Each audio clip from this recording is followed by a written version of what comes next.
March 11, 2011. 56-year-old Masao Yoshida is managing another day at Fukushima Daiichi, a massive nuclear power plant positioned right on Japan's eastern shoreline. To understand the knife's edge this facility operates on, we have to look inside one of the reactors. Even when the plant is completely shut down, these radioactive fuel rods continue generating intense heat. They require a constant, massive flow of water to keep them cool. Just off the coast, the Earth ruptures. A magnitude 9 undersea earthquake tears through the region, shaking the plant with devastating force and instantly severing its connection to the electrical grid. The system reacts exactly as designed. With external electricity gone, emergency diesel generators automatically fire up, pumping the vital cooling water the reactors need to survive. The plant successfully withstood the most powerful earthquake in Japanese history. But the actual threat hadn't arrived yet. Out on the ocean, the seismic shockwave displaced billions of gallons of water. A tsunami wave nearly 15 meters high barreled toward the coast. Fukushima was built with seawalls designed to stop a 6-meter wave. They never stood a chance. The floodwaters breached the facility and poured into the lower levels, drowning the backup diesel generators. In minutes, the plant went dark. Here is the brutal physics of a total station blackout. With no electricity to run the pumps, the water stops flowing. The residual heat from the core boils the remaining coolant into steam. As the water level drops, the fuel rods are exposed. They rapidly hit 2,000 degrees Celsius and begin melting right through the bottom of their steel containment vessel.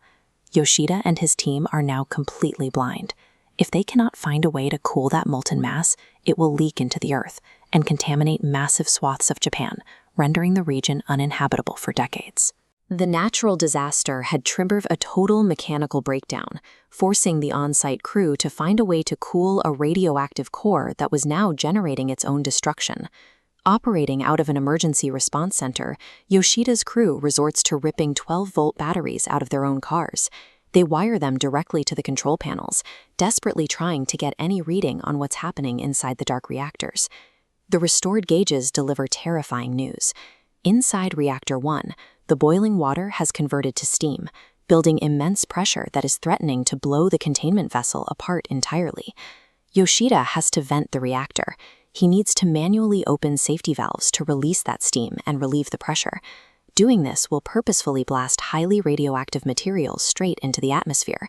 With no remote power, the valves have to be cranked open by hand. A group of young workers volunteers. Clad in hazmat suits, this suicide squad pushes into pitch-black industrial corridors, wading through 100-degree heat and a bombardment of invisible radiation. The team manages to crack the valves, but a lethal chemical reaction is already underway. Inside the vessel, the superheated vapor mixes with the melting fuel rods, stripping away oxygen and creating a massive, highly combustible bubble of hydrogen gas. The hydrogen ignites. A massive explosion blows the roof completely off Reactor 1, sending a sprawling radioactive cloud into the sky on live television. Yoshida had sent his own men into lethal conditions to follow standard emergency protocols, but the facility was continuing to tear itself apart. To keep the remaining reactors from suffering the same fate, the crew needs water, but their fresh water supply runs dry. Yoshida makes a drastic call. He orders fire trucks to pump raw, untreated seawater straight out of the ocean and directly into the reactor cores. The response from the plant's corporate owner, TEPCO, is immediate. Executives in Tokyo order Yoshida to halt the seawater injection. They know the corrosive salt will permanently destroy the billion-dollar reactors, and they are hoping to eventually bring the plant back online. The chaos is compounded by intense political pressure. Japan's prime minister touches down in a helicopter, directly confronting the on-site team and demanding a faster resolution. Yoshida is standing at a breaking point. He can follow the strict directives of his corporate bosses and the national government, or he can commit outright mutiny to stop a total meltdown. He chooses mutiny.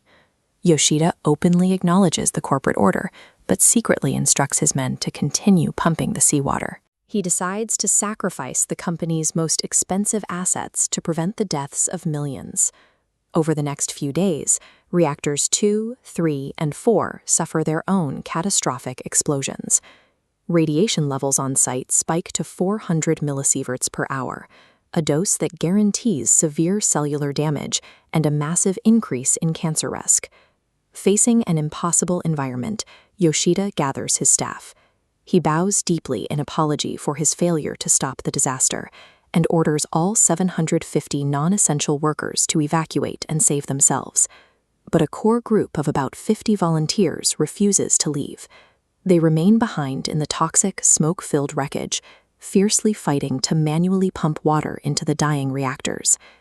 Every technological failsafe had crumbled. Corporate leadership had prioritized assets over safety. The only thing standing between Eastern Japan and total annihilation was the sheer endurance of 50 doomed men. It takes 6 grueling days before crews manage to string a new external power cable from the grid to the plant. The electricity is restored, the automated pumps kick back on, and the immediate threat of a full meltdown is finally contained. But the damage to the environment is already staggering.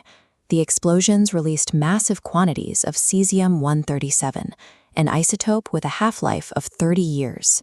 Today, vast communities in a 20-kilometer radius remain eerie, abandoned ghost towns. Making the outer perimeter even marginally safe requires a gargantuan physical cleanup. Workers spend years painstakingly stripping away the top layer of radioactive soil from parks, playgrounds, and farmland, sealing the toxic earth in millions of plastic bags. As the severity of the contamination became public, it shattered global trust in nuclear power. Massive protests erupted worldwide, and just days after the meltdown, Germany announced it was shutting down its nuclear program entirely. Years of forensic investigation eventually revealed that the meltdown resulted from a specific series of human errors. Investigators found that TEPCO had spent decades covering up safety risks and falsifying maintenance reports. The corporation had known since the 1990s that the facility could be struck by 10-meter tsunamis, yet they actively chose not to build higher seawalls. While the corporation largely insulated itself from the fallout, Masao Yoshida did not live to see the region recover. He passed away from an unrelated esophageal cancer just 2 years after the incident. A culture of institutional negligence pushed one of the most advanced countries on Earth to the brink of nuclear collapse. It was only the moral courage and deliberate insubordination of a single plant manager that pulled it back.